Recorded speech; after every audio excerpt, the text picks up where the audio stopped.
بادشاہ نے کہا تمہارے لیے ہلاکت ہو، تم نے یہ سب کچھ مجھے پہلے ہی کیوں نہ بتا دیا؟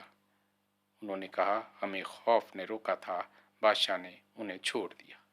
ابن جریر نے تاریخ میں، امام بہقی اور ابو نعیم نے دلائل میں اور خرائطی نے مخزوم بن ہانی سے روایت کیا ہے کہ وہ اپنے والد گرامی سے روایت کرتے ہیں کہ ان کی عمر 150 سال تھی۔ انہوں نے کہا جب وہ رات آئی جس میں حضور صلی اللہ علیہ وسلم کی ولادت مبارکہ ہوئی تو کسریٰ کا محل لرز اٹھا، اس کے 14 کنگرے گر پڑے، ایران کی آگ بجھ گئی، حالانکہ وہ 1000 سال سے نہیں بجھی تھی۔ بحیرہ صاف خشک ہو گیا۔ موبزان نے خواب میں دیکھا کہ آگے آگے باغی اونٹ ہے اور ان کے پیچھے عربی گھوڑے۔ انہوں نے دریائے دجلہ کو عبور کیا اور کسریٰ کے شہروں میں پھیل گئے۔ وقت صبح کسریٰ گھبرا کر اٹھا، پہلے جرأت کر کے اس پر صبر کیا، پھر اس نے سوچا کہ یہ امر اپنے وزراء مشیروں سے چھپانا نہیں چاہیے۔ اس نے اپنے وزراء مشیر جمع کیے، اپنا تاج پہنا، اپنے تخت پر بیٹھا، پھر اپنے مشیروں اور وزیروں کو بلایا۔ جب وہ جمع ہو گئے تو ان سے پوچھا کیا تمہیں علم ہے میں نے تمہیں کیوں بلایا؟ انہوں نے کہا جب تک آپ خود نہ بتا دیں ہمیں کیسے پتہ چلے گا؟ بادشاہ اسی حالت پر تھا جب اسے ایک خط ملا جس میں ایران کی آگ بجھ جانے کا تذکرہ تھا۔ اس کا غم بڑھ گیا۔ پھر اس نے وہ امر بھی بیان کر دیا جس نے اسے خوف زدہ کر دیا تھا۔ موبزان نے کہا اللہ تعالیٰ بادشاہ کی اصلاح کرے، میں نے اس رات دیکھا ہے۔ پھر اس نے بادشاہ کو اپنا خواب بیان کیا۔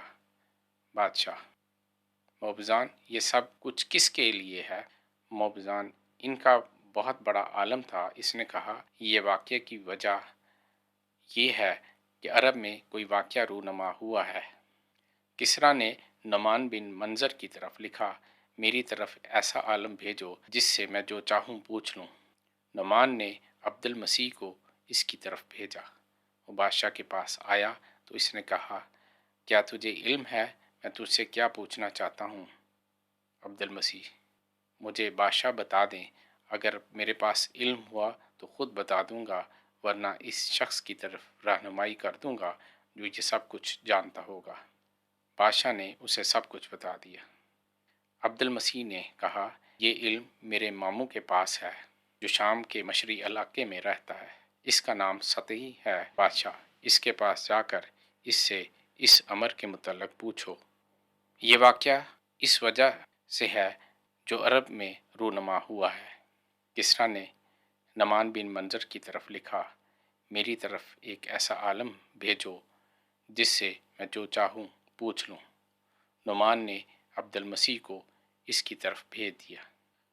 وہ بادشاہ کے پاس آیا تو اس نے کہا کیا تجھے علم ہے میں تجھ سے کیا پوچھنا چاہتا ہوں؟ عبد المسیح بادشاہ مجھے بتا دیں، اگر میرے پاس علم ہوا تو خود بتا دوں گا، ورنہ اس شخص کی طرف رہنمائی کر دوں گا جو یہ سب کچھ جانتا ہوگا۔ بادشاہ نے اسے سب کچھ بتا دیا۔ عبد المسیح نے کہا یہ علم میرے ماموں کے پاس ہے جو شام کے مشرقی علاقے میں رہتا ہے، اس کا نام سطیح ہے۔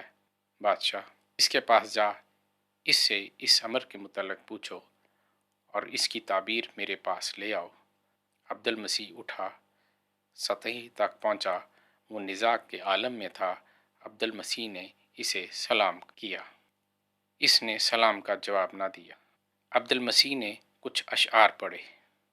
جب سطحی نے عبد المسیح کا کلام سنا تو اس نے اپنی آنکھیں کھول لیں، پھر کہا عبد المسیح تیز رفتار اونٹ پر سوار ہو کر آیا ہے، سطیح کے پاس آیا ہے، حالانکہ اس وقت نزاع کے عالم میں ہے۔ تجھے بنو ساسان کے بادشاہ نے بھیجا ہے تاکہ ایوان کسریٰ کے لرزنے، آگ کے بجھنے، موبزان کے خواب کے بارے میں جانا جائے۔ موبزان کے سرکش اونٹ جنہیں عربی گھوڑے ہانک رہے ہیں خواب میں دیکھا ہے۔ انہوں نے دریائے دجلہ کو عبور کر لیا تھا۔ وہ کسریٰ کے شہروں میں پھیل گئے تھے۔ عبد المسیح تو سن، جب تلاوت کثرت سے ہوگی، عصا والا ظاہر ہوگا، وادی سما بہنے لگے گی، بحیرہ صاف خشک ہو جائے گا، تو یہ ملک نہیں رہے گا۔ کسریٰ کے بادشاہ اتنے ہی ہوں گے جتنے کنگرے گرے ہیں۔